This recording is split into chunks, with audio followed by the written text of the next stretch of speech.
We call that what? A miracle. Only because we don't quite understand how it works. It doesn't mean it doesn't work. It simply means we don't quite understand how it works. But here's how you get a miracle going for your life. Number one, do what you can. Get a list of the stuff you could do and you haven't done, postpone, and start cleaning that up. You can't start at a better place for personal change. That'll affect your bank account, affect your future, affect your income, affect everything. You can't start a better life change process than cleaning up what you should be doing. The man says, well, my mother lives down in Florida. Should have written her 6 months ago. I just can't seem to get that letter written. I'm asking you to get that letter written, clean that up, and don't walk like other people walk. Don't postpone like other people postpone. You say, well, is it as simple as writing a letter? And the answer is yes. Where else would you start for life change, personal change? You don't need a pink package to fall out of the sky. You don't need massive bombard, pre-conscious, subconscious. Practice channeling, find a 2,000-year-old guru. I mean, you don't need any of that stuff. Pass on all that. Kids are afraid of that stuff. Too much of it, you'll be out on a limb with Shirley. I mean, don't pass on all that stuff. This stuff's too easy. This stuff's too simple. It's called take action, number one, on neglect, on errors, in discipline. Number two, start setting up some disciplines. And if you'll do that, you'll perform a miracle. Now, here's the second part of the miracle. Number one is do what you can. Here's number two, do the best you can. If that's not your philosophy, I would ask you to amend it. Let me give you the best of ancient script. Here's what it says. Whatever your hands find to do, do it with all your might, do it with all your strength, and do it with all your power. What a good philosophy. That kind of philosophy will revolutionize your life if you haven't picked it up lately. Guy slips in late, company doesn't seem to mind, slips out early, first one in the parking lot, heading for happy hour. Stretches his break, comes early for lunch, late back from lunch, company doesn't seem to notice. Guy says, best as I can calculate, I'm putting in about a half a day's work and I'm collecting a full day's pay. And the guy says, I got it made. Little does he know the seeds of his own disaster are already being sown by the weakness of his own personal philosophy. It's not the economy that's going to determine your next 6 years. It's your philosophy about labor and about activity and about miracle and soil and seed and sunshine and rain and the economy and the banks and the money and the companies and the schools and what's going on. It's your philosophy and your attitude. And then your ability to take action. All of that we call the process of life change, miracle working. Number one, do what you can. Number two, do the best you can. Here was number 4. Results. Results. Every once in a while, you got to take a measure, see how you're doing with these 3 pieces: philosophy, attitude, activity. Now we take a measure called results. What is the results at the end of the day, the results at the end of the week? You can't let too much time go by without checking. When time goes by, 6 years I'd been out there working when I met my teacher, Mr. Schoaf. Schoaf said, well, Mr. Rohn, let's just go through a little summary here. He said, in the last 6 years, how much money have you saved and invested? Let's go through a little tab list here. How much money have you saved and invested the last 6 years? I said, what? 0. He said, you have messed up. You remember these notes. I like that. You've messed up. He said, who sold you on that plan? I thought, my gosh, the man's right. I'm a nice guy. I bought the wrong plan. What if you were 50 and broke? Right? Didn't need to change countries. Bought the wrong plan. What a sad scenario that would be. But Schoaf said these questions. Let's go through some results. He said, how many books have you read in the last 90 days? I said, what? 0. Wisdom of the world available? Change your life, change your future? Wisdom of the world available? Develop any skill you want? Earn the kind of income you want? Have all the treasures you want, equities you want, relationship with your family that you want, everything that you want available, and the wisdom of the world to help you get it? Haven't read any books in the last 90 days. My teacher said, Mr. Rohn, you have messed up. I'm telling you, you've got the deal. Shoaff said, Mr. Rohn, in the last 6 months, how many classes have you taken to improve your skills or to develop new skills? Go for the American dream. Become rich and powerful and sophisticated and healthy and influential. How many classes have you taken in the last 6 months? I said, how many? 0. He said, you have messed up. He said, you don't need to unmess the country. You don't need to straighten out the perplexed. You don't need to straighten out any of this stuff. All you've got to do is look within and let results teach you a great deal about your own activity, your own attitude, and your own philosophy. I went through that process. Take this phrase home. Results is the name of the game. What other game is there? Results. Here's all life asks us to do. Make measurable progress in reasonable time. Just take home that little phrase. Good phrase. We're asked in life simply to make measurable progress in reasonable time. We demand it of our children. How many years do you want your child to spend in 4th grade? Approximately. About 1. If it looks like they're not going to make it, we pour on the pressure, called legitimate pressure, lack of results. Peer pressure, family pressure, school pressure, community pressure. Every other kind of pressure we can bring to bear. Why? You can't stay more than 1 year in 4th grade. As parents, you'd have to leave the community. You say, well, what if they're nice kids? Wouldn't you give them 3 or 4 years? And the answer is no. You got to make better progress than that. So you got to check fairly often. Some things you got to check every day. Some things you got to check at least by the end of the week.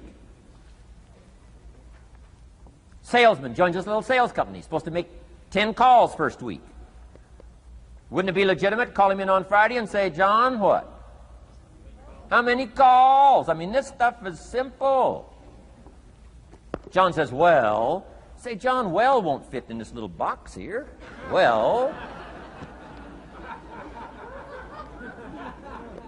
Now John starts with a story. You say, John, I made this little box so small so a story won't fit. I don't need a story. I need what? A number. A number. What will a number tell me? Everything.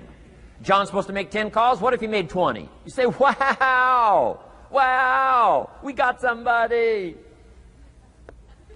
What if he only made 1 call? Whoa. Will that tell us something about John's philosophy? And the answer is yes. Will it tell us something about his attitude? Of course. Will it tell us something about his disciplines?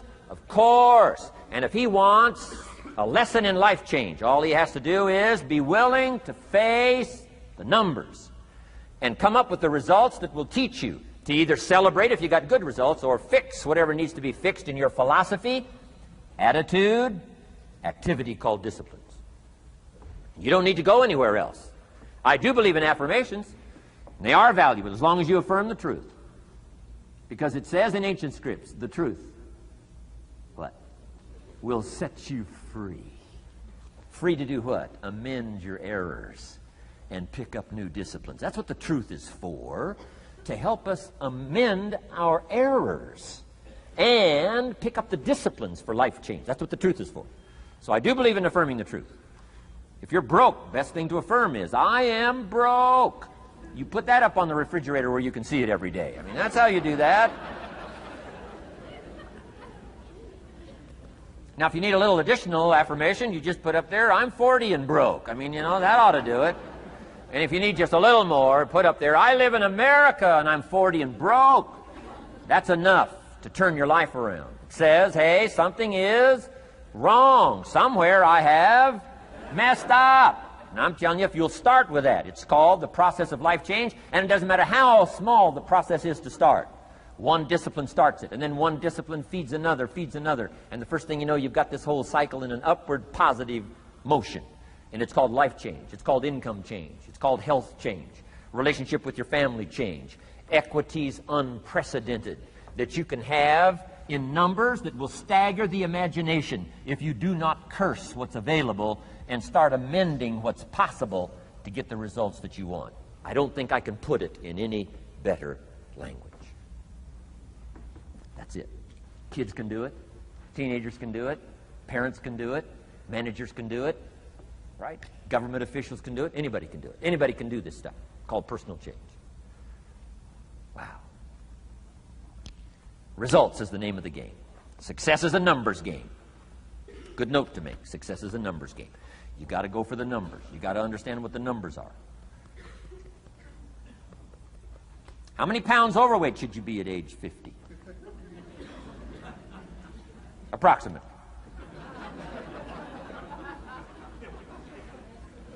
John says, I got big bones. We'll give you 10 pounds. 10 pounds for big bones. Otherwise, come on, John. 20 pounds, 25 pounds. Shouldn't we turn on the caution light at work and at home? Blinking caution light. Somebody says, what's that caution light? So John's up about 20, 25 pounds. We got the blinking light going at home, got it going here at work. To remind him what? Wrong numbers. Okay? 35, 40 pounds, red light. Blinking at home. Somebody says, what's that blinking red light? Say, John's up about 40 pounds.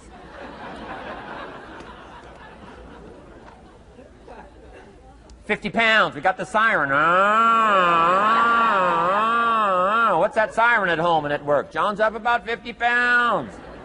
Cholesterol, almost out of control. Come on. Success is a numbers game. I'm asking you to be mature enough to start checking your own numbers. How many books have you read in the last 90 days? Transform your life. Become cultured, powerful, sophisticated, healthy, influential, all the rest of the stuff you want. How many books? How many classes?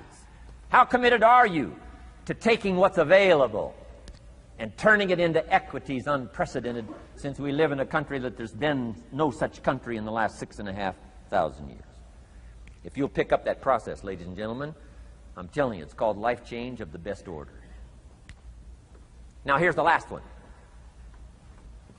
Number 5 is called lifestyle. Lifestyle is simply learning how to live well. The last of the 5 major pieces. Here's the ultimate challenge of life. I've worked on this, you cannot believe how hard, since age 25. And that is, after applying better philosophy, attitude, and activity, and picking now up results. What are results for? Here's my ultimate challenge on results. To fashion, good word to jot down, fashion. Fashion for yourself lifestyle, or what we call the good life. That's the ultimate challenge. To take your results, take your money, take your results, take the return, take the equities you've gathered, and now fashion for yourself a good life, like weaving a tapestry. And Mr. Schoaf gave me all kinds of examples on lifestyle. He gave me 2 phrases that helped change my life. In case you have to leave early, let me give you these 2 phrases. It'll be worth the price of coming and being here today. Just take these 2 phrases home, in case you have to leave early. Here's number 1. Schoaf said, Mr. Rohn, if you wish to be wealthy, study wealth.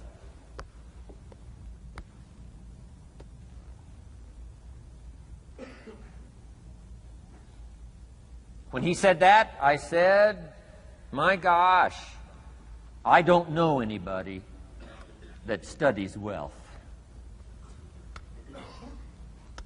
Where am I going to learn it?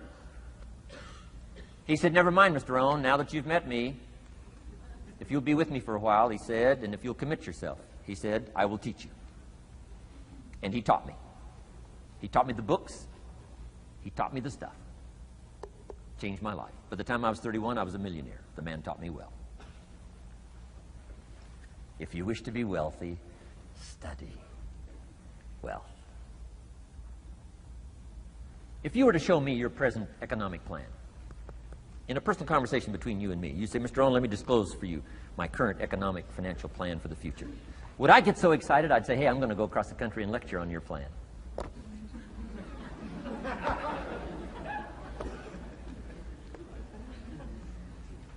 And if the answer is no, Mr. Rohn, you probably wouldn't want to go across the country and lecture on my plan. Here's my question to you. Why not? Why wouldn't you have a superior, powerful financial plan that's taking you to the places you want to go? I'm asking you, if you find yourself caught like I was at age 25, make the personal commitment today and say, I'm going to study and I'm going to change, and 5 years from now, nobody's going to be able to say, how come you don't have a superior plan living in a superior country with superior opportunity? Nobody's going to be able to say that 5 years from now of me. If you'll make that commitment, I'm telling you, this will be one of the most exciting days of your life. Not because of my seminar.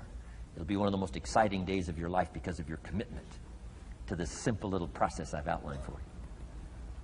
Here was the second phrase. Mr. Shoaff said, Mr. Rohn, if you wish to be happy, study happiness.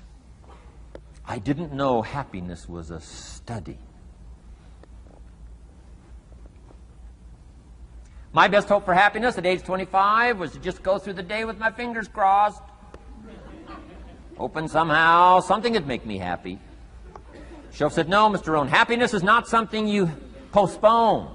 Happiness is not something off in the future. Happiness is something you design. You've got to get the word. Happiness is something you design. Happiness is a study. Happiness is a practice. Happiness is an art. It's not an accident. It's an art. And anybody that wants to can study, practice the art of happy living. Happiness is like culture. Money doesn't make you cultured, but culture is within the grasp of all of us. How much is a book on sophistication in the marketplace? $4,000? No, $40. I'm telling you, in America, everything's available. Everything's within reach. All you have to be is committed to it and make it a study. Culture is a study. Sophistication is a study. It's not an amount. It's not an account. It's a study. Money doesn't make you sophisticated and cultured. I know a guy that's rich. He's a clod. The guy's a clod. Eats with his elbow in his soup. I mean, he's just a clod. Nothing much more pitiful than a rich clod. I mean, you know, it's a sad thing to see. Money doesn't make you sophisticated. Only study and practice makes you sophisticated. Only study and practice makes you cultured. And only study and practice makes you happy. Study and practice makes you rich. Key phrase, don't be lazy in learning. 1, how to do well. Next, how to live well. Don't be lazy in learning and practicing the art of economics, practicing the art of productivity, and practicing the art of lifestyle. Shoaff taught me in such simple terms. Shoaff said, Mr. Rohn, if you're getting your shoes shined, Shoe Shine Boy's done an exceptional job. You look down, you got one of the world's all-time great shines. And you pay him. Now, you got a little change in your hand. Question pops in your mind. Should I give him 1 quarter or 2 quarters as a tip from a neat shine? Here's what Shoaff said. If 2 amounts pop in your mind, always go for the higher amount and become the higher thinking person. That helped change my life.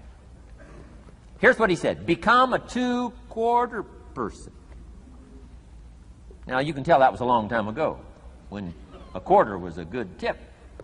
Now it takes dollars. But just substitute 1992, dollars for quarters. Shoaff said, hey, if you are thinking 1 quarter or 2 quarters, and you say, well, no, I'll just give him 1 quarter. He said, that'll affect you the rest of the day. The rest of the day, you'll look down, see this great shine, you'll say, I got to be really cheap. 1 lousy quarter, tip from a shine. But he said, if you'll go for the 2 quarters, Shoaff said, you can't believe the extra happiness you can buy for just an extra quarter. That's called studying and practicing the art of lifestyle, which means living well. Money doesn't make you happy. Father wads up a $20 bill, throws it at his son, and says, if you need the darn stuff that bad, take it, just get out of my face. How sad, a father with money and no joy. He studied economics, but he never studied joy. I'm asking you to turn that around. Turn that all around. I did a seminar one time, St. Louis, Missouri. When I finished a seminar like this, a man walked up and said, Mr. Rohn, you've really gotten to me. He said, I'm going to change my philosophy, I'm going to change my attitude, I'm going to change my life, I'm going to change everything. He said, you've touched me today. And he said, you'll hear about me. You'll hear my story someday. I said, okay. Right? A lot of people, right, say things. Sure enough, a few months later, I come back to St. Louis, did another seminar. When I finished my seminar, I saw this man come walking up. I didn't remember his name, but he said, I'm sure you'll remember me as the man who said, I'm going to go make some changes. You've touched me today. I said, I do remember you. He said, I'm telling you, things are already happening for me. I cannot believe in just a matter of months. He said, one of the things I decided to change was my relationship with my family. He said, my wife and I have 2 lovely teenage daughters. Parents couldn't ask for any more beautiful, lovely daughters. And he said, I'm the only one that's given them trouble. He said, these daughters of ours have never given us any trouble. He said, I've usually been the one all these years given all the trouble and all the static. He said, my daughters love to go to the rock concerts, and I'm always giving them trouble. They have to beg me for the money. He said, I don't want you to go. You stay out too late. The music's too loud. You're going to ruin your hearing. You won't be able to hear the rest of your life. And he said, I just get on their case. And he said, they keep begging, keep begging. Finally, when they beg long enough, I say, all right, here's the money. If you have to go that bad, just go. So that's how I've been up until now. But he said, after I left your seminar, I decided to change all that, called lifestyle, living well. He said, you won't believe it. Not long ago, I picked up the newspaper, and I saw an advertisement, and I knew my 2 daughters, it was one of their favorite performers, was coming to town. He said, guess what I did? He said, I went down and bought the tickets myself and brought them home, put them in an envelope. And when I saw my daughters later that day, he said, I handed them this envelope, and I said to my 2 lovely daughters, you may not believe it, but inside this envelope are 2 tickets for the upcoming concert. They could not believe. And he also added, you'll be happy to know begging days are over. Now they cannot. He said, now don't open the envelope till you get to the concert. They said, okay. So they go to the concert, come concert time, open up the envelope, hand the tickets to the usher. He says, follow me. And he starts down front. The girls say, hey, hold it, hold it. Something must be wrong. He takes another look, says, no, nothing's wrong, follow me. 10th row, center. Now they cannot leave. 10th row, center. The only tickets they were able ever to beg for was, right, 3rd balcony, can't see.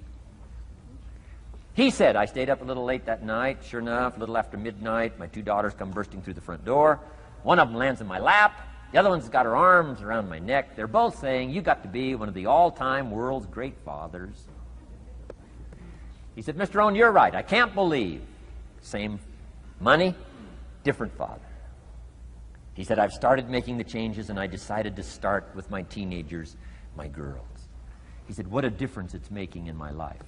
And I'm telling you, you can do that with your lifestyle. You can do it with your sales career. You can do it with your management career. You can do it with any part of your life. If you're looking for equities, unmatched. Do not curse the only thing you have. Don't complain about the only thing you have, which is seed and soil, sunshine, rain, miracle, and seasons. But start changing and processing and evaluating things like recovering today, and this process of change will take off for you. You will not believe what can happen in such a short period.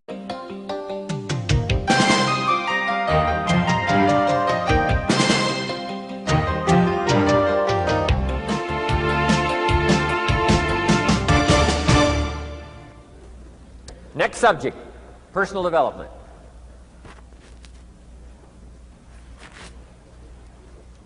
Some of the things Mr. Schoaf taught me starting at age 25, some things came quickly, some things came easily. Setting goals, that was easy. We're going to talk about that later on.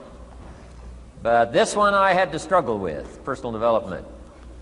It was hard for me to give up my old blame list. It was so comfortable blaming the government and blaming my negative relatives and the company policy, unions, wage scale, economy, interest rates, prices and circumstances and all that. That was difficult for me to give up. That was quite a transition for me to make, and blaming myself. But Mr. Schoaf started out with something very, very important. Let me give that to you.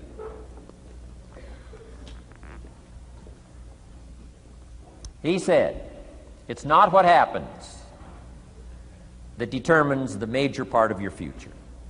It's not what happens. What happens, happens to us all. He said the key is what you do about it. It's not what happens, it's what you do about it. And he said if you will start that process of change, do something different the next 90 days than you did the last 90 days, like picking up the books to read. Do something different like the new health disciplines, relationship with your family, whatever it is, doesn't matter how small it is. If you'll start doing different things with the same circumstances, since we cannot change the circumstances, but we can change ourselves. We can change what we do. And then he gave me another secret to success when he said, what you have at the moment, Mr. Rohn, you've attracted by the person you've become. What you have at the moment, you've attracted by the person you've become. Few little simple principles here. Once you understand these, it starts to explain so much. Now, sometimes it's a little tough to take, blaming yourself instead of the marketplace, taking responsibility instead of putting it off on someone else. That transition sometimes is a challenging mission. And this one was a little tough for me. He said, Mr. Rohn, you've got pennies in your pocket, you've got nothing in the bank, the creditors are calling, you're behind on your promises. And he says, here's how that occurs. You've attracted, up until now, you've attracted the things to you because of the person you've become. Now I said, well, how can I change all that? He said, very simple. If you will change, everything will change for you. You don't have to change what's outside. All you've got to change is what's inside. To have more, you simply have to become more. And then he said, don't wish it was easier, wish you were better. Don't wish for less problems, wish for more skills. Start working on yourself, making these personal changes. And he said, it'll all change for you. So let's talk a little bit about personal development. That extraordinary adventure I undertook starting at age 25. And I've never ceased that adventure. I'm still going for it in the 90s. I want to get better and better. I want my craft to get better, my business operations to get better, the things I do to get better. Because once I picked up this simple formula, I'm telling you, it's easy to figure out where the problem is if you go to work on it. Now, let's talk about personal development. And in helping kids understand personal development, I always start with money. Now, money's not the only place to start. Money certainly isn't the only value, but we've all got to start somewhere, and money's something you can count, right? Kids are interested in money, okay? A lot of things are a little tougher to measure, but economics is pretty easy, right? Because you can count. Okay, somebody says, how are you doing? You say, I don't know. Let's count. Now, this is not the only count.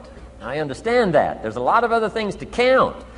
But to see if there may be some errors in your judgment and lack of disciplines in your life, we might as well start with money, because it's so easy to count. So let's just start there and see whether or not maybe we have messed up. Okay. So here's how I explain it to kids. We get paid for bringing value to the marketplace. Key to understanding economics. We get paid for bringing value to the marketplace. Marketplace is also described as reality. Reality, the marketplace. Now, it takes time. It takes time to bring value to the marketplace, but we don't get paid for time. It's very important for kids to understand, as well as adults. We don't get paid for time. Mistakenly, the man says, well, I'm making about $20 for an hour. Not true. Not true. If that was true, you could just stay home, have them send your money. No, it's not true. You don't get paid for the hour.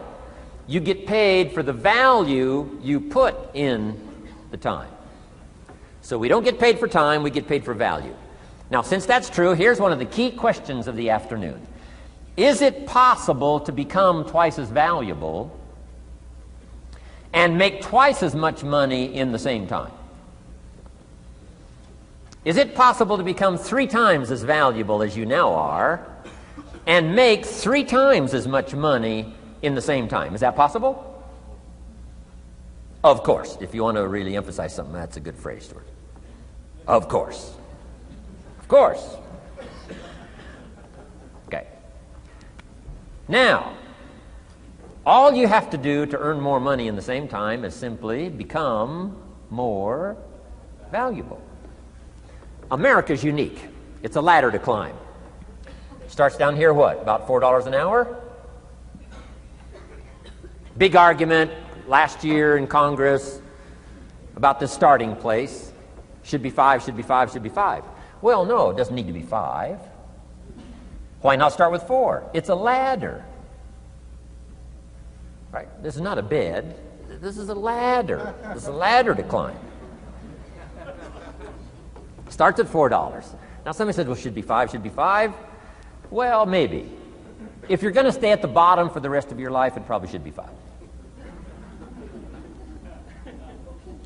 But that's kind of a pitiful way to live. Start and not grow. Start and not change.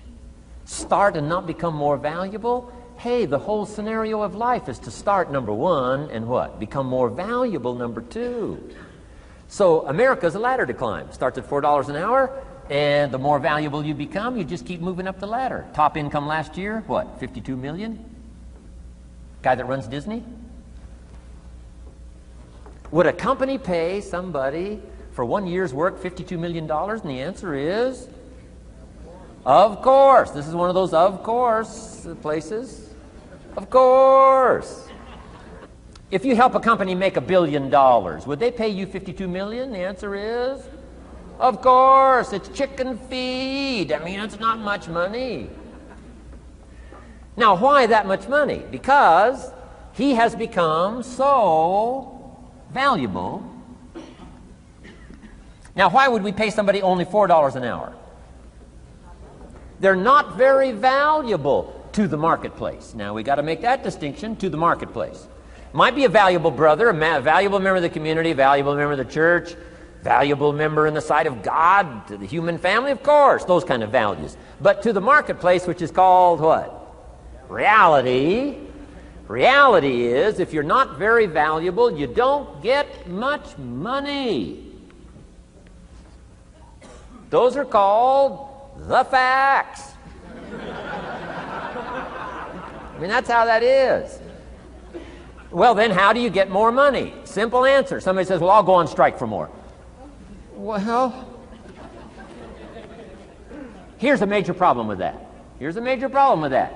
You can't get rich by demand.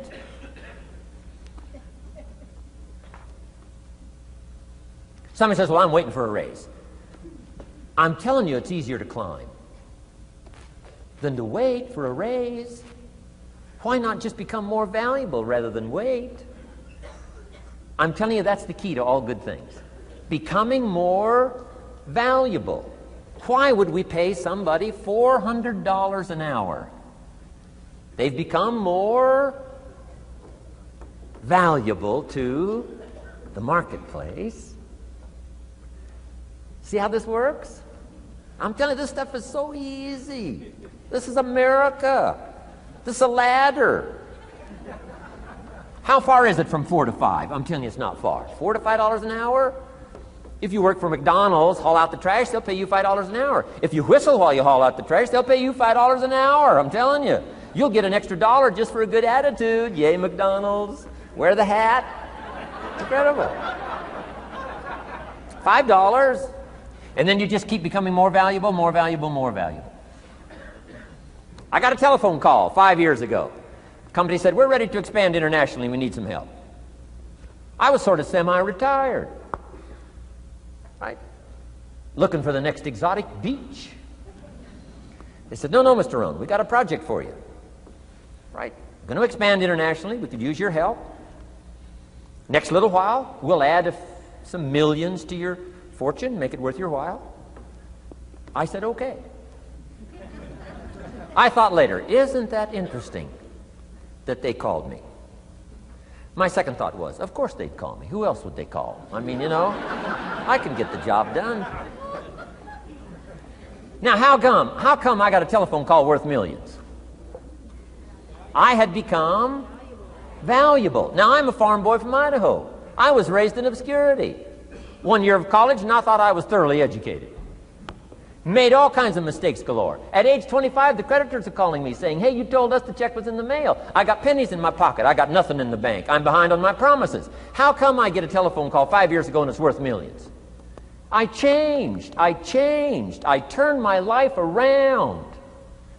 Is it possible to become worth millions? Speaking economically, now there's a lot of values to become, but let's just talk economics. Is it possible to become that valuable? And the answer is, of course, of course. Now let me give you the secret. Shoaff said, here's the secret, Mr. Rohn. Learn to work harder on yourself than you do on your job. Once I got that, it turned my life around. Learn to work harder on yourself than you do on your job.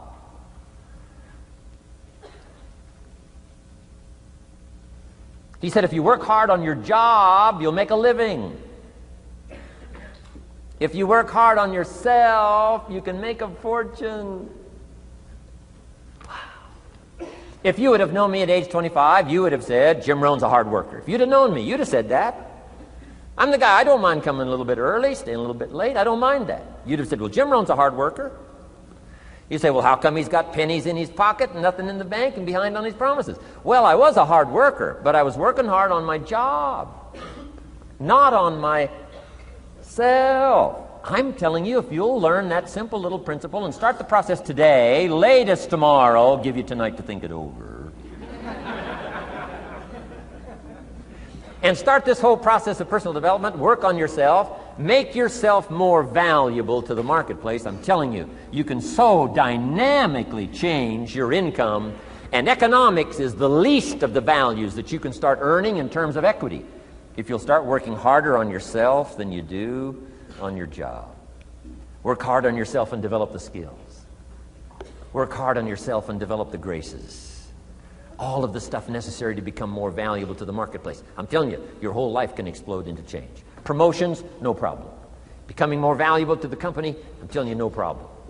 Money, no problem. Economics, no problem. Future, no problem. If you just go to work on the right thing. Not get things out there to change. Don't try to change the seed. Don't change the soil. Don't change the sunshine. Don't change the rain. Don't change the mix of seasons. Let the miracle of everything that's available work for you, and start working on the inside. Work on your philosophy. Work on your attitude. Work on your personality. Work on your language. Work on the gift of communication. Work on all of your abilities. And if you'll start making those personal changes, I'm telling you, everything will change for you. Now, let me give you another scenario on personal development. It's called the 4 major lessons in life to learn.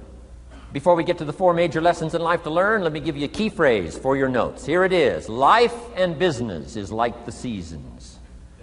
Life and business is like the seasons. Frank Sinatra sings, life is like the seasons. Now, here's one of the key phrases that changed my life. Starting at age 25, you can see this whole scenario. Personal development for me began. I've never been the same since. Here's the next key phrase. You cannot change the seasons, but you can change yourself. You can't change the seasons, but you can change yourself. My best hope, right?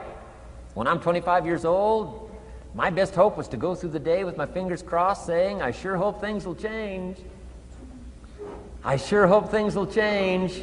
It seemed to be my only way for my life to get better if things would change. Here's what I discovered. It isn't going to change. It isn't going to change. I did a seminar one time for Standard Oil executives and management in Honolulu, now known as Chevron.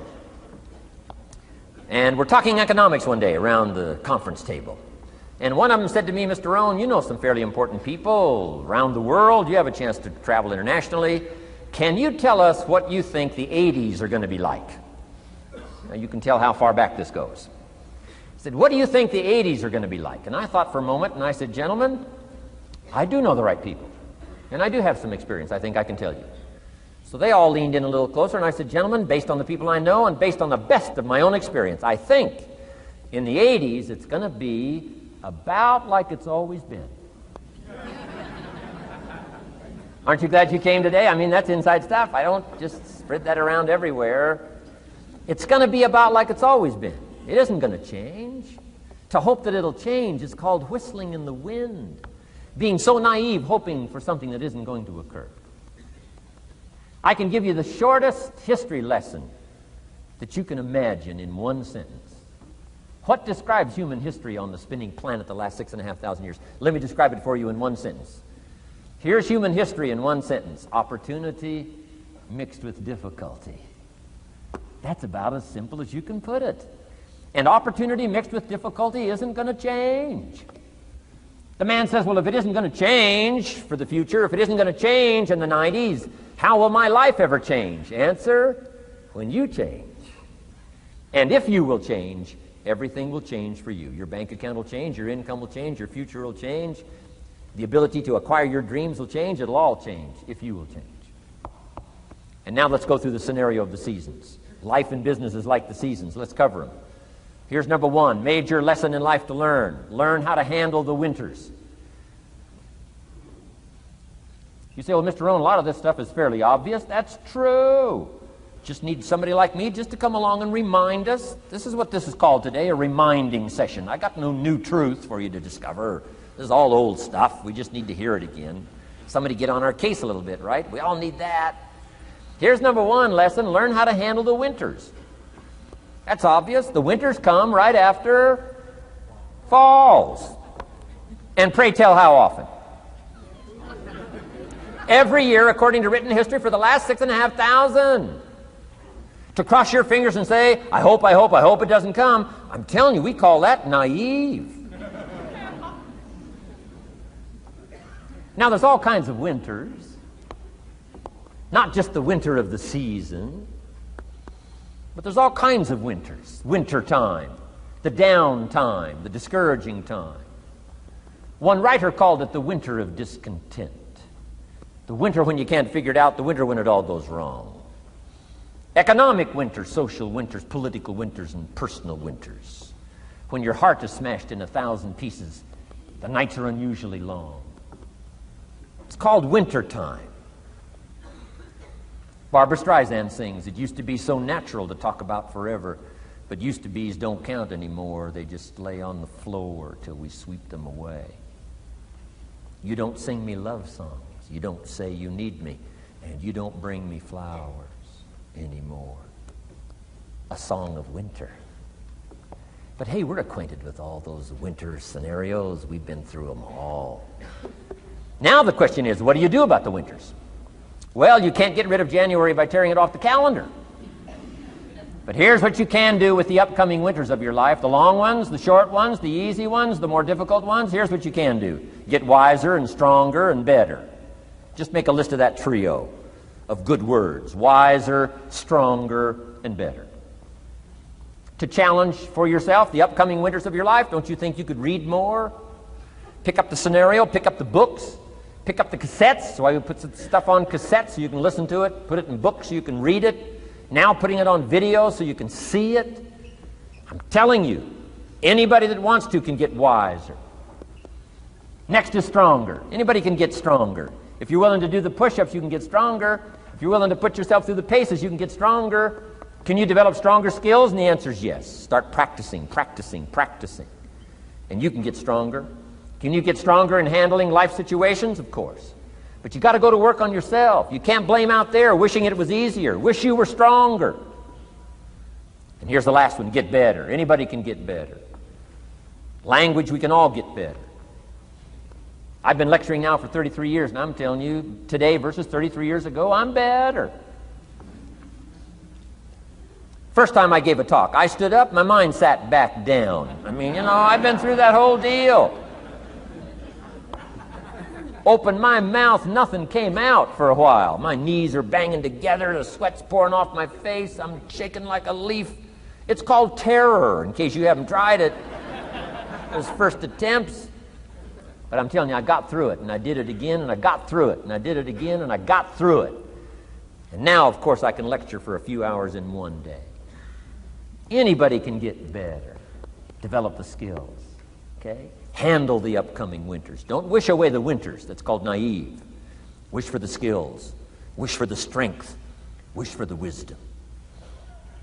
Here's the second major lesson in life to learn. Learn how to take advantage of the spring. Uniquely enough, spring follows winter. And pray tell, how often? 6,500 times. I mean, those are good odds. I'd gamble on it one more time. I mean, those are good odds. Every time. You can't beat those odds. Spring is called opportunity. Another day is called opportunity. Days follow nights. How about that? And how often? Every day. But now here's what we must learn to do with opportunity. Underline two strategic words in that sentence. Take advantage. Just because spring comes is no sign you're going to look good in the fall. You've got to take advantage of it. You've got to do something with it. Read every book you can on what to do with your springs, what to do with your opportunities, what to do with your days, what to do with your chances. Don't miss the educational process. Don't miss the process of learning. To understand, opportunity keeps coming, but the key is taking advantage, taking advantage. Everybody in this room's got to learn to do one of two things: plant in the spring or beg in the fall. And it doesn't mean you can't become a sophisticated beggar, but you don't need the reputation. Learn to plant in the spring, take advantage. And there's an urgency here on springtime because there's just a few springs, handful of springs offered to each of us. So take advantage swiftly and quickly. Don't just let the time pass. The Beatles wrote, "Life is very short." And for John Lennon, it was extra short. For Michael Landon, it was extra short. But life is short. At the longest, it's short.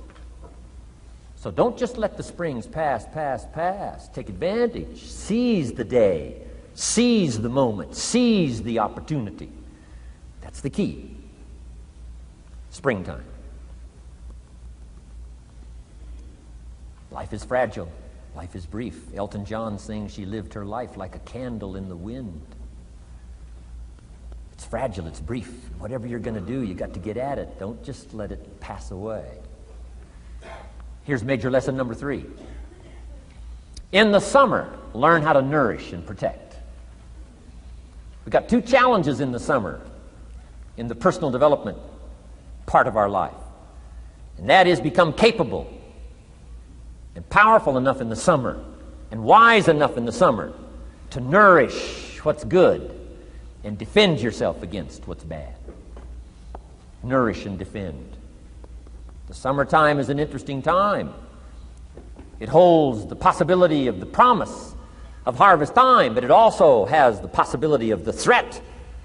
Sure enough, as soon as you've planted your garden, the busy bugs and the noxious weeds are out to take it.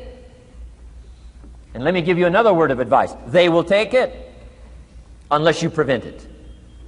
Summertime is an interesting time. Best as I can describe summertime, you've got to nourish your values like a mother. Nourish like a mother. Go after the threat to the values you've got like a father. Deal with the weeds. Kill the weeds. Nourish the garden and kill the weeds.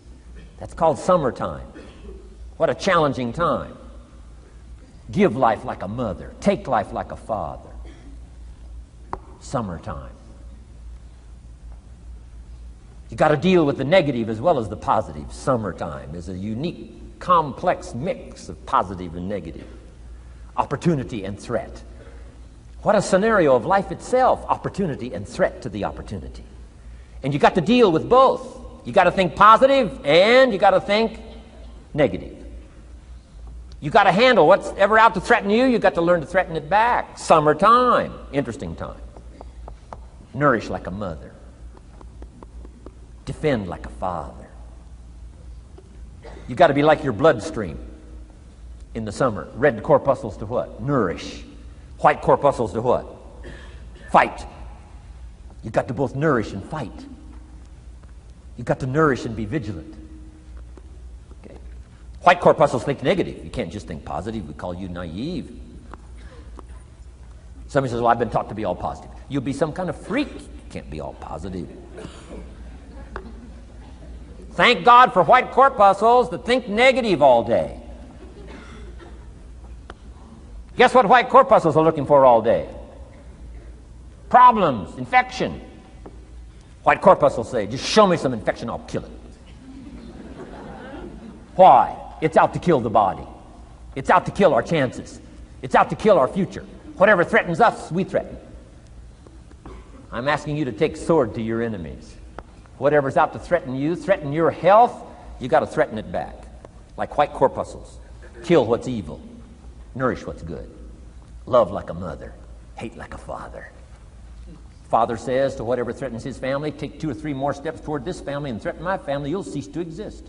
I'm father, I kill.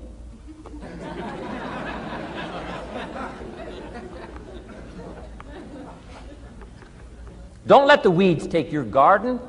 Wreck your chances for a good harvest. Deal with your enemies in the summer. Called good and evil. The great struggle in life is called good and evil. Tyranny and liberty. Sickness and health. It's the way life is. Tyranny threatens liberty. Takes over Kuwait. Can't have that. If tyranny takes Kuwait, it'll take Saudi Arabia. If it takes Saudi Arabia, it'll take something else. Where are we going to stop tyranny? As soon as possible, lest it take the whole world value. So George Bush draws a line in the sand, consults with its allies, sends 500,000 troops to Saudi Arabia. Finally, Desert Storm, takes on Saddam Hussein, drives him out of Kuwait. Why? Because it has to be done. The great struggle between liberty and tyranny, the great struggle between evil and good. And you've got to treat your own life the same. Says Saddam Hussein, you can't have Kuwait, can't have Saudi Arabia. Furthermore, we're going to kick you out. Hires Chief White Corpuscle, General Schwarzkopf.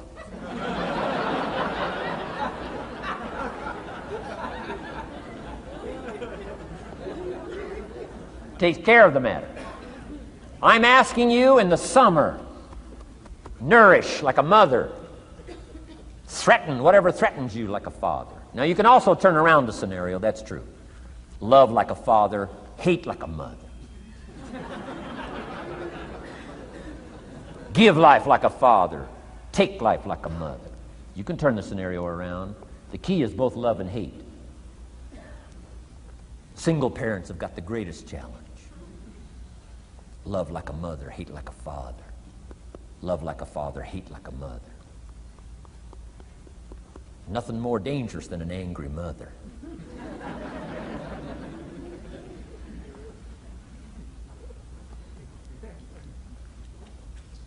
Beware the female species of the animal. They call her Black Widow spider. Why? Because when she finishes, there is no male spider.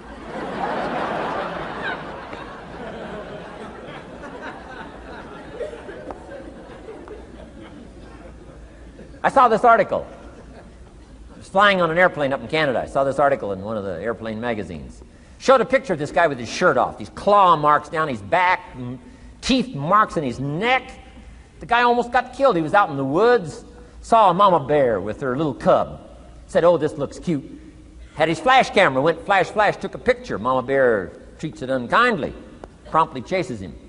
Caught him, almost killed him before they got to him. Beware, mama bear. So, love like a father, hate like a mother. However you want to treat this scenario, it's very important. It's called summertime. Part of the personal development challenge is to be challenged to learn to nourish all of your values, from a garden to a family relationship, to a love affair, to a marriage, to a business, anything that's valuable to you called equity. You got to nourish it, you got to feed it, you got to take care of it, but you've also got to defend it. It's called the way things are. Key. In the summer. Now here's number 4. Fourth major lesson in life to learn. In the fall, in the harvest, learn to reap in the harvest without complaint. Important part of personal development. Reap in the harvest without complaint. Take full responsibility Once you've learned this scenario, it's not the seed, it's not the soil, it's not the sunshine, it's not the rain, it's not the miracle of the giving of life, it's not the seasons that's to be criticized. We must take personal responsibility. So in the harvest, take personal responsibility. It's your crop. Whatever you've reaped, it's your crop. Take responsibility. No complaint. And here's the next one. No apology. The best of human maturity is no apology if you've done well, and no complaint if you haven't. Knowing that that's where the answers lie, within, and then without in the miracle of the possibilities that we have to work with. Those are the 4 major lessons in life to learn. Let's talk about some more parts of personal development. Here's the first one.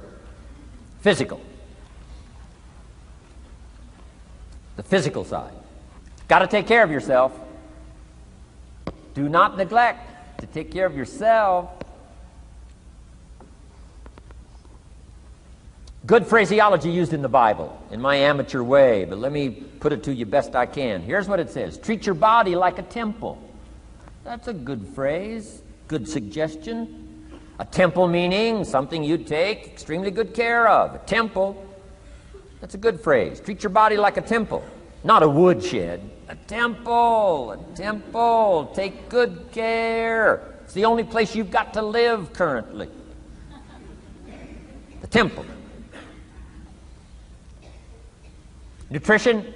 My mother studied nutrition, passed it along to me, passed it along to my father, my children, my grandchildren. What a legacy that was. Learning to just take care of yourself. Key phrase. Some people don't do well because they don't feel well. They've got the gifts, they've got the skills. Maybe they just haven't taken care of themselves. They don't have the vitality.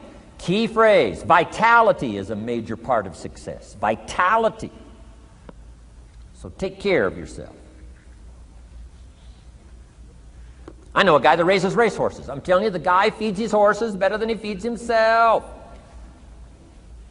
He's so careful how he feeds his horses. He's so careful what they eat. He's so careful that they get everything. And because of that extreme care, I mean, these are magnificent animals. They can run like the wind.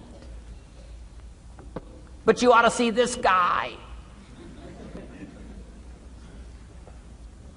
10 steps up a flight of stairs, and I mean, he's all out of breath. His horses can run like the wind, and he can hardly make it up the steps. The guy takes care of his animals better than he takes care of himself. Some people feed their dogs better than they feed their kids. Physical. Now, there's all kinds of parts to physical. Here's one. Appearance is part of the physical. Never have a second chance to make a first impression. The physical side. And here's some of the best advice on appearance I can give you. It comes from ancient script again. It says, God looks on the inside, people look on the outside. Isn't that good information? Now you say, well, people shouldn't judge you by how you look. Well, let me give you a clue. They do. They do. You can't deal in these shoulds and shouldn'ts. You'll be tipped over the rest of your life.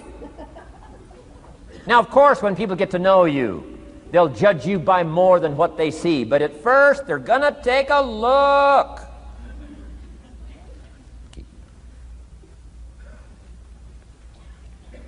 So, here's the best advice I can give you. Make sure the outside is a major reflection of what's going on inside. The physical side. A few minutes a day, stay healthy. A little bit of nourish, a little bit of study on nutrition, stay healthy. Key. Now here's the next part of personal development, the spiritual part. Now, I'm an amateur on the spiritual side. I do happen to believe that human beings are more than just an advanced life form. An advanced species of the animal kingdom. I do believe humans are a special creation. That's just my personal belief, and I don't ask you to buy it. But here's what I do ask you to buy. If you do believe in spirituality in any manner, here's my best advice. Study it and practice it. Do not neglect your values. Do not neglect your virtues. If you do believe in spirituality, my advice is study it and practice it. Don't let it go unstudied. Don't let it go unnourished, if you do believe. That's my best advice on the spiritual side. Now here's the third part. The mental side. Part of this personal development challenge is to develop mentally. Learn, study, grow, change. It's what schooling is all about. And the human development takes time, incredible amounts of time. That's why we've taken the time for this seminar. It just takes time. Some things you can't cover in a 20-minute speech. You can't cover in a little 5-minute talk. It takes time. For humans, it seems like more time than any other life form, human beings. The little wildebeest in Africa, guess how much time it's got as soon as it's born to be able to run with the pack so it doesn't get eaten by the lions? Guess how much time it's got? A few minutes. As soon as the little wildebeest is born, tries to stand up, falls down. Its mother nudges it, gets it to stand back up, falls back down. Finally, on little shaky legs, it tries to nurse. Mother pushes it away. She moves away, so it can't nurse. Why? You can't nurse now. You've got to develop some strength now. The lions. Falls down, gets back up, tries to nurse. Mother pushes it away. No. You got to get these legs strong. How much time have we got? Not much time. Mama wildebeest says, not much time. Not hours, not days, minutes. Wow. But the human baby, wow. After 16 years, we're not sure. Right? Unbelievable amount of time it takes. So it does take time for personal development. It does take time for spiritual development, physical development. But here's also what takes time, and that's your mental development. Feeding the mind. Nourishing the mind. Some people read so little, they got rickets of the mind. They couldn't give you a good, strong argument as to their own personal beliefs. Here's one of the challenges we've got as parents, and that is to get our kids ready to debate the major life issues of the 90s. They've got to get ready to debate. We've spent this last couple of decades debating communism. Communism taught capital belongs in the hands of the state. We've been teaching, no, capital belongs in the hands of the people. Communism taught people are too dumb and stupid to know what to do with capital. You've got to take capital away from all the dumb, stupid people and give it to the all-knowing, all-wise state. And let the state run everything and let the people meekly show up for their work assignment. All glory to the state, communism taught. Kid says, well, is that right? No, all glory to the people. Let the state be the servant of its people, not the people be the servant of the state. I'm telling you, you've got to be able to pick up those ideologies. You've got to be able to pick up the philosophy. And here's the next part. You've got to be able to defend it. If you can't defend your virtues and if you can't defend your values, I'm telling you, even in the 90s, you'll fall prey to philosophies that are not in your best interest. And we've got to help our teenagers, we've got to help our kids especially to be able to debate the major life issues, the political issues and the social issues and the religious issues and the spiritual issues and the nutritional issues and the economic issues and all of the rest of the issues that are valuable for us to build the kind of equities we want. You got to get yourself ready. And one of the ways you got to get ready is not just physical and not just spiritual. You got to get ready mentally. And this is where Shof went to work on me, to be ready mentally, to develop the philosophy and also be able to defend your virtues and your values. Let's go through it. You need a good library. Shof got me started on my library. Here's one of the books he recommended. Think and Grow Rich by Napoleon Hill. Think and Grow Rich. Shoaff said to me, doesn't that book and title intrigue you? Think and Grow Rich. Don't you have to read that book? Think and Grow Rich. I said, yes, sir.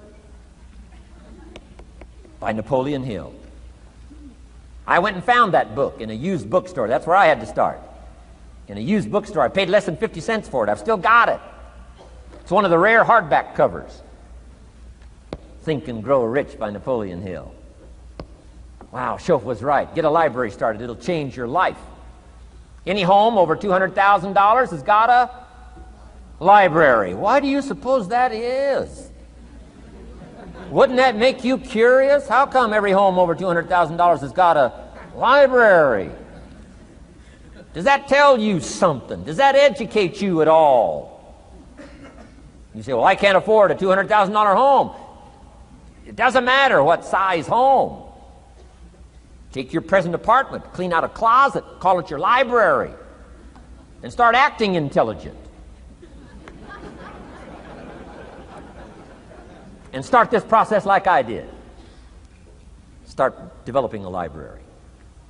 Here's what your library needs to show: that you're a serious student of health and life, spirituality, culture, uniqueness, sophistication, economics, prosperity, productivity, sales, management, skills, values of all kinds. Let your library show you're a serious student. Don't be casual in learning. Don't be lazy in learning.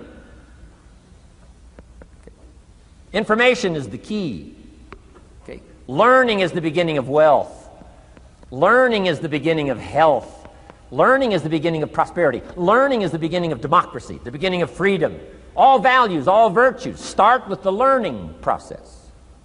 So don't be lazy in learning. Don't be lazy in gathering the library that'll teach you and instruct you. And I got that book, Think and Grow Rich. Some of the ideas in that book inspired me no end, helped me to change my life. Now, it's got some weird stuff in it.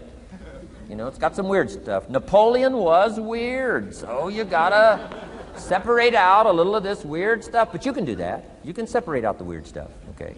Unless you're weird, just do the weird stuff. Anyway, remember, don't be a follower, be a student. That's the key to all books. Don't be a follower, be a student. Okay. Another book he recommended. Help Me Become Financially Independent. We're going to cover that before we finish this afternoon. The book was entitled The Richest Man in Babylon. The Richest Man in Babylon by George Clason, C-L-A-S-O-N. This little book, The Richest Man in Babylon, I use it as a textbook teaching teenagers how to be rich by 40, living in America. 35 if you're extra bright. Much sooner if you find a unique opportunity. I got rich by the time I was 31, didn't wait till 35. If you find a unique opportunity. So we'll get into that after we come back from our next break. Richest Man in Babylon. Get your library started. Here are some key sections to put in your library called mental food. In fact, we call it food for thought. It's so important to nourish the mind, not just the body, but nourish the mind. Key phrase. Now it needs to be well balanced. You can't live on mental candy. Somebody says, well, I just read this positive stuff. That's too second grade. You've got to get out of second grade. You can't just be inspired. You've got to be taught. You can't just be inspired. You've got to be educated. Key. Here's a good book. It's called How to Read a Book. Good title. How to Read a Book by Mortimer Adler. In this book, How to Read a Book, Mortimer, you know, is the chief editor of the new Encyclopedia Britannica. A good set of books, right, to have in your library. The Encyclopedia Britannica, chief editor, Mortimer Adler. He's in his 80s. He's still active, still writing books. I've got several of his books. The 6 Great Ideas, a lot of books. Mortimer Adler. But he wrote this book, How to Read a Book. Now, in this book, How to Read a Book, not only does he give you some good suggestions on how to get the most out of a book, It's one thing to read it. It's another thing to get the best out of it. He'll give you some techniques on how to get the best out of a book. It's very good. But here's what's also in his book, How to Read a Book. A list of what he calls the best writings ever written. The best writings ever written. I've used it as a centerpiece for my library. So I'm just asking you, take a look. If it suits you, fine. If it doesn't suit you, hey, keep looking until you find something to suit you. But well balanced. Let me give you some of that balance. Number one, history. We've all got to have a sense of history. American history, national history, international history, family history, political history. We all need a sense of history. Shortest history lesson. Opportunity mixed with difficulty. No matter how far back you go, 1,000 years ago, 2,000 years ago, 3,000, 4,000 years ago, I'm telling you, it all reads the same. Once you understand the thread that it isn't going to change, then what's going to change for my life? Answer, looks like I'm going to have to change. History helps us to understand how it is, what there is to work with, seed, soil, sunshine, rain, and what human beings have done with it in the past. And how many of them have, like I did by age 25, they have messed up. That's what history's for. Be a good student of history. Here's a good book, Lessons of History by Durant. Lessons of History by Durant. This little book is only 100 pages, but I'm telling you, it's so well written, you'll be intrigued, as I was. This little book, Lessons of History by Durant.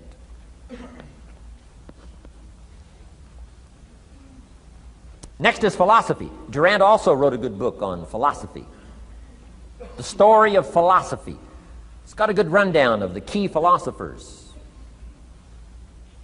of the last several hundred years, what they taught and some of the lives they lived.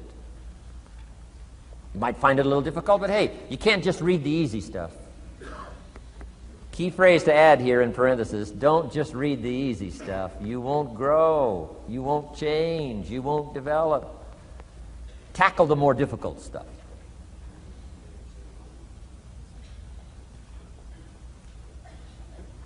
Next, novels. Novels are good. Sometimes an intriguing story keeps our attention so that the author can weave in the philosophy he or she is trying to get across. Ayn Rand was probably better at that than anybody else I could possibly think of. Atlas Shrugged, some of those towering novels. The novel kept us intrigued, but guess what she was doing all the time? Feeding us her philosophy, feeding us her philosophy. Now, whether you agreed with her philosophy or not, you had to admit she was really good at getting it out there, weaving it through the story, in the dialogue and in the speeches and in the text. Fabulous. Novels. Novels are good. Now, here's a little personal advice. Skip the trash. I mean, you know. Someone says, well, sometimes you can find something valuable in a trashy novel. I wouldn't go through it to find it. You can find a crust of bread in a garbage can, but I wouldn't go through it. Number one, you don't need the reputation. So, not enough time to read the brilliant stuff, the good stuff. Skip the trash, really. My personal advice on personal development, becoming more valuable than you are. Key. Next is biographies and autobiographies, the stories of successful people, unsuccessful people. There's some dramatic stuff, right? Over the last 100 years, it's been written, biographies and autobiographies. Here's one of the best, the Bible. The Bible is a unique book because it's got a list of human stories on one side of the ledger, another list of human stories on the other side of the ledger. One's called examples, and the other's called warnings. And here's what we've got to have on biographies and autobiographies, both warnings and examples. In the Bible, the examples. The Bible says, look at these people's lives, follow them. Follow their philosophy, follow their advice. Then we got the warnings. Right? Don't do what these people did. They messed up their life and threw their life away. Vitally important, both sides of the scenario. Now, if your life story ever gets in one of those books, make sure they use it as an example, not a warning.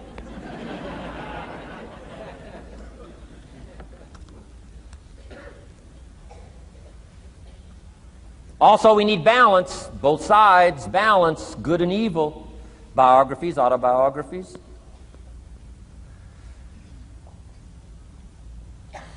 You need a book on Gandhi. You need a book on Hitler. One to illustrate how high a human being can go, and the other one to illustrate what? How low and despicable a human being can become. We need both sides of the scenario. Next, accounting. Got to have a little, at least primary view of accounting. Kids have got to start learning the difference between a debit and a credit.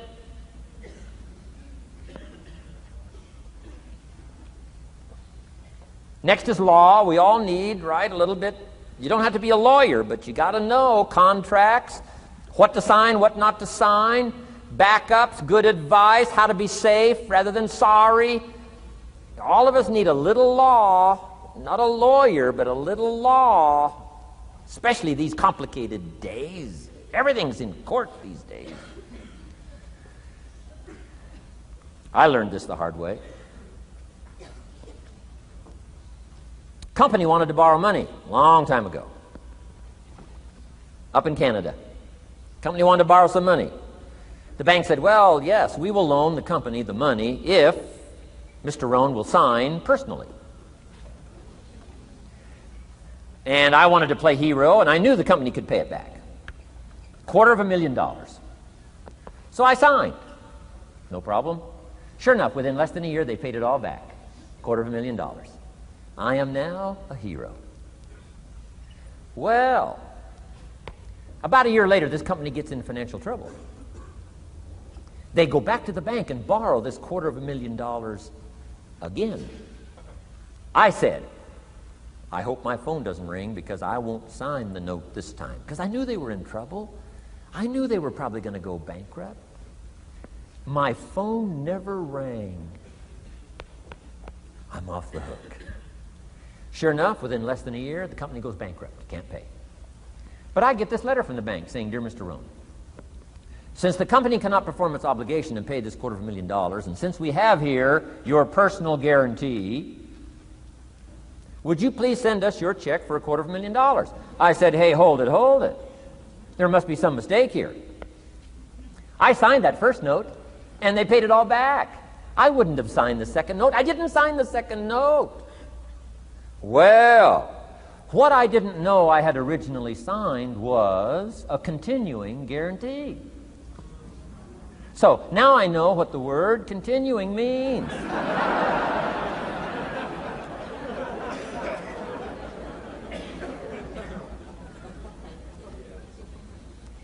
I'm asking you to study a little law, know what to sign, know how to defend yourself, right? Say, hey, we'll get back. Don't sign too quickly. I mean, there's all kinds of things here. Be a student. Don't be lazy in learning. How to defend as well as nourish. How to grow as well as take care of your enemies. You got to learn. Let your library indicate that you're a serious student about personal relationships with your family, gifts and skills, economics, and all the rest.